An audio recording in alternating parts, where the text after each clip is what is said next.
इस वक्त जो कि अमेरिका से आ रही है, जहां पर अमेरिका की सभी जो उड़ानें हैं, जो फ्लाइट्स हैं, उन पर ब्रेक लगा दिया गया है। सभी फ्लाइट्स जो हैं उनको रोक दिया गया है। तकनीकी खराबी वजह बताई जा रही है, जो शुरुआती जानकारी मिल रही है उसी वजह से दरअसल ये जो उड़ानें हैं रोकी गई है। कंप्यूटर में बताया जा रहा है कि कोई खराबी आई है, जिसकी वजह से जो एयर सर्विस है वो दरअसल उस पर ब्रेक लग गया है। उस वजह से वो जो तमाम विमान हैं, वो जो तमाम फ्लाइट्स हैं, उनको रोका गया है। जो फेडरल एविएशन सिस्टम है उसमें दरअसल जो कंप्यूटर सिस्टम है, दरअसल उसमें बताया जा रहा है कि वो प्रॉब्लम आई है और इसी वजह से जो तमाम उड़ानें हैं उन पर रोक लगा दी गई है। जो भी उड़ानें उस वक्त उड़ान भरने भी वाली थी उस पर रोक लगा दी गई है। तो इसका मतलब ये, और इसी पर और विस्तार से हम समझने की कोशिश करते हैं कि दरअसल क्यों ये ब्रेक लगाई गई है। हमारे एग्जीक्यूटिव एडिटर ऐश्वर्या कपूर इस वक्त हमारे साथ न्यूज रूम से जुड़ चुके हैं और विस्तार से जानकारी देने के लिए। ऐश्वर्या, क्या किस तरह से देखा जाए इसको, एक साथ ये ब्रेक जो लग जाती है सभी फ्लाइट्स पर?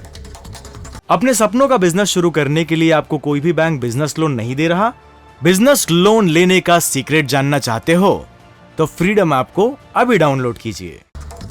और ये 9/11 के बाद एक टेररिस्ट इंसिडेंट था, उसके बाद ये पहली बार हो रहा है और ये कोई टेररिस्ट इंसिडेंट नहीं है। It's a complete technical glitch. ये एक नोटैम सर्वर होता है जो कि बताता है कॉकपिट्स में जो पायलट होते हैं उनके पास वो मैप एक्टिवेट, उनके पास जो उनका रूट होता है उसको एक्टिवेट करता है। इसका मतलब पायलट्स को अभी पता नहीं चलेगा कि उन्हें कहाँ जाना है, कौन सा रूट लेना है, क्या अगर उन्हें ईस्ट कोस्ट से वेस्ट कोस्ट जाना है या अगर कोई इंटरनेशनल फ्लाइट है जिसको कि यूएस से बाहर जाना है तो उसे कौन सा रूट स्पेसिफिकली लेना है, वो सारी चीज़ें अभी डिसेबल हो गई हैं।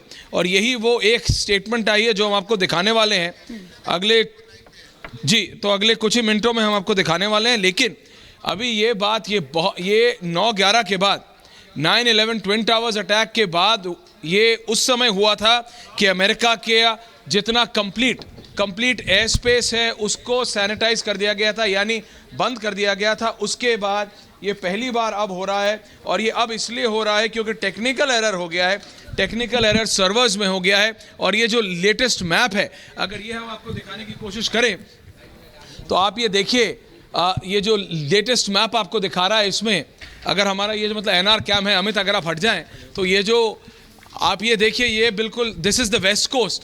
ये इस समय वेस्ट कोस्ट हम आपको दिखा रहे हैं और ये वेस्ट कोस्ट है नॉर्थ अमेरिका का। जितने प्लेन्स हैं अभी जहां जो है उसको लैंड या तो हो गए हैं या तो लैंड कराया जा रहा है। There is no new fresh take off हिमानी, यानी कोई भी टेक ऑफ नहीं कर रहा है और कोई भी टेक ऑफ नहीं करेगा। इसका मतलब ये है कि हज़ारों प्लेन और हज़ारों से भी ज़्यादा पैसेंजर्स अभी थोड़ी उनको दिक्कत का सामना करना पड़ेगा। और ये नॉर्थ अमेरिका और जितने भी प्लेन्स मतलब इनबाउंड थे नॉर्थ अमेरिका के लिए, उनको कनाडा और साउथ अमेरिका के लिए डाइवर्ट कर दिया गया है। मतलब इसके मद्देनज़र कि वो अटलांटिक की तरफ से आ रहे थे या फिर पैसिफिक की तरफ से। बट ये नॉर्थ अमेरिका में ट्विन टावर्स अटैक के बाद ऐसा पहली बार हुआ है the complete air space has been sanitize. पूरी की पूरी एयर स्पेस अमेरिका की इस समय सैनिटाइज कर दी गई है, यानी no fresh take offs of any airliners including military aircrafts, क्योंकि जो सर्वर्स हैं वो कॉमन है, जो उनके जो कंप्यूटर सर्वर्स हैं वो कॉमन है। और उसके चलते हमारे साथ इस समय सिविल एविएशन एक्सपर्ट्स भी जुड़ गए हैं, अगर हम उनके पास जा सकें। बिल्कुल सर जी, सक्सेना साहब अगर आपको आवाज़ आ रही है, अगर आप बताना चाहें जी। तो मैं समझता हूँ कि आई थिंक आपके रिपोर्टर ने काफी कुछ ऑलरेडी डिटेल में कवर कर दिया है कि ये जो कंप्यूटर ग्लिच हुई है इससे पूरे ट्रैफिक सिस्टम पे, जो ट्रैफिक मैनेजमेंट सिस्टम पे एक chaos मचने की संभावना होती है और उसी वजह से जो है सारी जो फ्लाइट उनको डाइवर्ट किया एंड लैंड कराया है। बट इसके रीजंस आई थिंक मैं समझता हूँ कि it is not so simple. कहीं ना कहीं it can be A cyber attack or maybe some kind of sabotage by anti-American forces and anti-American countries। ऐसा कुछ मुझे लगता है जिसमें कि आई थिंक ऐसा कुछ होना चाहिए। साइबर अटैक की बात कर रहे हैं, अभी उसके बारे में बात करना शायद थोड़ा जल्दी हो जाएगा, लेकिन नोटैम सर्वर्स, और ये सर्वर ऐसा मतलब it's a very strong server, और मतलब अमेरिकन एयर स्पेस को क्लीन कर देना सक्सेना साहब, इट्स नॉट अ वेरी, जिसे कहा जाता है, it is not a very easy job. हज़ारों प्लेन्स को, जितने भी मतलब इनकमिंग एयरक्राफ्ट है, इंटरनेशनल एयरक्राफ्ट, उनको वापस भेज देना, डिटूर कर देना, उनको डाइवर्ट कर देना कनाडा या फिर साउथ अमेरिका की तरफ। It's a very big exercise, it's a very big exercise. तो हिमानी, हम अभी वापस जाएंगे उनके पास। लेकिन जैसे वो कह रहे थे, अब ये एक आशंका हो रही है कि whether it's a natural glitch या it's an external cyber attack. तो इस सब के बारे में जैसे ही जानकारी आएगी हम दोबारा जाएंगे, बट ये अपने आप में एक बहुत बड़ी खबर है, क्योंकि अमेरिकन एयर स्पेस को कंप्लीटली क्लियर कर देना, कंप्लीटली सैनिटाइज कर देना अपने आप में एक बहुत बड़ा ऑपरेशन है, एक बहुत बड़ी एक्सरसाइज है। जी बिल्कुल, आपने बिल्कुल ठीक कहा, और थोड़ा सा हमें और इंतजार यहाँ पर करना होगा ऐश्वर्या, जिस तरह से आपने भी कहा। और यहाँ पर और थोड़ी देर पहले यहाँ पर विपुल सक्सेना जी हमारे साथ जुड़े हुए थे, वो भी यहाँ पर इस बात का अंदेशा जता रहे थे कि क्या वाकई में ये कोई साइबर अटैक जैसी जो चीज है वो हुई है। इसके लिए थोड़ा सा इंतजार हमें करना होगा, लेकिन हम ग्राफिक्स के जरिए यहां पर दिखा रहे हैं कि किस तरह से, देखिए कि सुपर पावर अमेरिका, जिसकी बात हम यहां पर कर रहे हैं, हमारे एग्जीक्यूटिव एडिटर ऐश्वर्या कपूर लगातार हमें इस बाबत यहां पर जानकारी दे रहे हैं, बताए जिस तरह से बता रहे हैं। ये देखिए, हम मैप के जरिए आपको दिखाने की यहां पर कोशिश कर रहे हैं कि किस तरह से एकदम इन तमाम, क्योंकि पूरा जो एविएशन सिस्टम है, फेडरल एविएशन सिस्टम जिसके हम यहां पर बात कर रहे हैं, उसमें दरअसल कोई टेक्निकल इश्यू जो है, जो टेक्निकल ग्लिच है, वो दरअसल आया है। क्या है ये, हालांकि अभी जांच का विषय है और अभी इस पर जांच की जा रही है। तमाम जो एक्सपर्ट्स है, जो टीम है, वो दरअसल इसमें जुटे हुए कि आखिर क्या वजह जो है इसके पीछे की रही है। लेकिन हम आपको इस मैप के जरिए, इस मैप के जरिए, ग्राफिक्स के जरिए हम आपको दिखा रहे हैं कि देखिए, ये जो आप यहां पर देख रहे हैं कि पूरे ये जो विमान के आकार के आपको यहां पर नजर आ रहे हैं। जी जी जी जी बिल्कुल हिमानी, आप जो मैप दिखा रही हैं, वेस्ट कोस्ट ईस्ट कोस्ट दोनों तरफ पूरी संपूर्ण अमेरिका का एयर स्पेस, जो अपने आप को महाशक्ति कहता है, ठप हो गया है। Air space, no movement across America.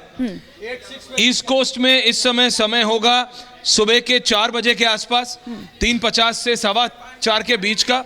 West coast में होगा 6:30 6:15 के आसपास। तो सुबह है अमेरिका में, सुबह 4 से 6 बजे का समय है। हमारे साथ डॉक्टर DK पांडे भी जुड़ गए हैं, रिटायर्ड ग्रुप कैप्टन हैं।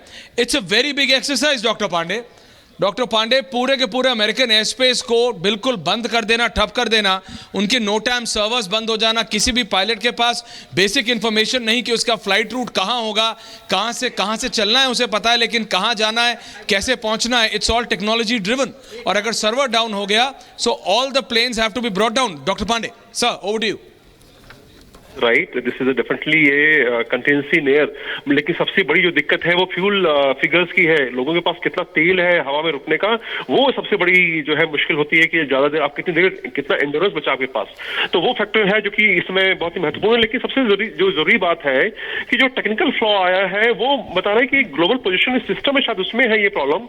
और उनके जो सर्वर्स है जो कनेक्ट करते हैं, और ये सैटेलाइट की जो इन्फॉर्मेशन आती है, लोगों की जो एक्चुअल पोजिशन बताती है, जो आपस में दो जहाजों की रिलेटिव पोजिशन को कंपेयर करती है, और तब हम बता पाते हैं कि दोनों जहाज कहीं कन्वर्ज तो नहीं कर रहे, आपस में एक दूसरे टकराएंगे तो नहीं।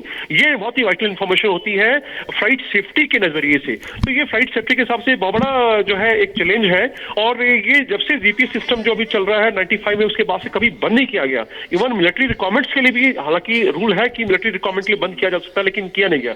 अभी जो है एनवायरमेंट में अभी देखना ये होगा कि उनको कैसे रिकवर किया जाए। हालांकि हर एक कंटिजेंसी के लिए उनका एक तरीका होता है, स्टैंडर्ड ऑपरेटिंग प्रोसीजर है, लेकिन इतने सारे जहाज जो फ्लाइंग डेंसिटी है बहुत ज्यादा होती है और इसमें पीक आवर्स है, तो एक मुश्किल होती है कि इनको कैसे लाया जाए। निश्चित रूप से ये कंटिजेंसी है, लेकिन जिस प्रकार से कहा जा रहा है कि सर्वर जो है उनमें तकनीकी की जो खराबी आई है उसको जल्दी ठीक कर लिया जाएगा। मुश्किल ये है कि जो जहाज लो ऑन ग्रेवी है, जिनके पास कम तेल है हवा में रुकने के लिए, उनको रिकवर करना बहुत जरूरी है, वरना कई एक्सीडेंट हो सकते हैं, कई लोगों के जो है जाने जा सकती हैं। तो इस समय महत्वपूर्ण है जो एयर ऑपरेशंस के नजरिए से कि जो है दिमाग को ठंडा रखते हुए और धीरे धीरे रिकवरी शुरू किया जाए या डाइवर्ट किया जाए जहाजों को। लेकिन सबसे बड़ी दिक्कत है कि जहाज एक जगह से दूसरी जगह जाएंगे कैसे।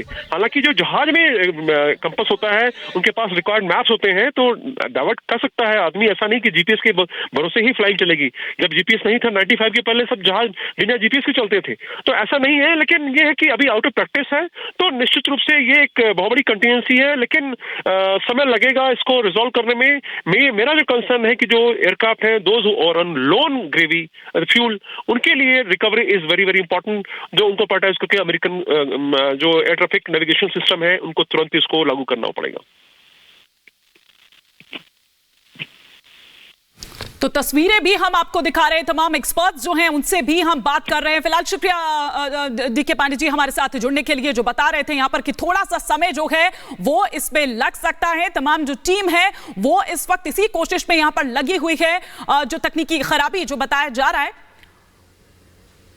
वो ठीक करने की कोशिशें यहां पर हो रही है। कृष्ण मित्रू जी भी इस वक्त हमारे साथ स्टूडियो में जुड़े हुए हैं, रिटायर्ड पायलट हैं। थोड़ा सा उनसे समझने की कोशिश करते हैं कि सर आप इसको किस तरह से देख रहे हैं। मतलब वाकई में ये एक बड़ी खबर है, ये एक बिग एक्सरसाइज है, जिस तरह से हमारे एग्जीक्यूटिव एडिटर ऐश्वर्या कपूर भी इस बारे में बता रहे थे।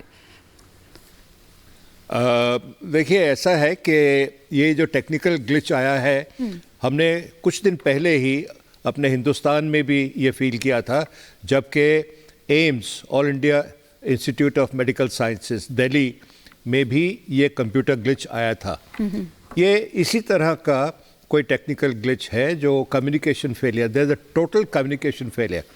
उसकी वजह से जो एयरक्राफ्ट जहाँ पे भी है उसको वहीं पे क्लोजेस्ट एयरफील्ड पे लैंड करवाया जाता है, और ऐसी कोई इमरजेंसी वाली बात नहीं है। खाली दिक्कत जो होगी पैसेंजर्स को होगी, क्योंकि जब तक के सिस्टम दोबारा लाइन पे नहीं आता, जब तक के सिस्टम दोबारा ग्लिच क्लियर नहीं किए जाते, क्योंकि हमने देखा था एम्स में ऑलमोस्ट 1 हफ्ता लग गया था सिस्टम्स ठीक करने के लिए, लेकिन यहाँ पे तो पूरे देश की बात है और सबसे बड़े देश की बात है। वहाँ का ग्लिच ठीक होते होते कितना टाइम लगेगा ये किसी का भी गैस हो सकता है। ये एक किस्म का साइबर अटैक या साइबर इन्फिल्ट्रेशन मैं देखता हूं, और ये हो जाएगा ठीक है। अपने सपनों का बिजनेस शुरू करने के लिए आपको कोई भी बैंक बिजनेस लोन नहीं दे रहा? बिजनेस लोन लेने का सीक्रेट जानना चाहते हो तो फ्रीडम ऐप को अभी डाउनलोड कीजिए।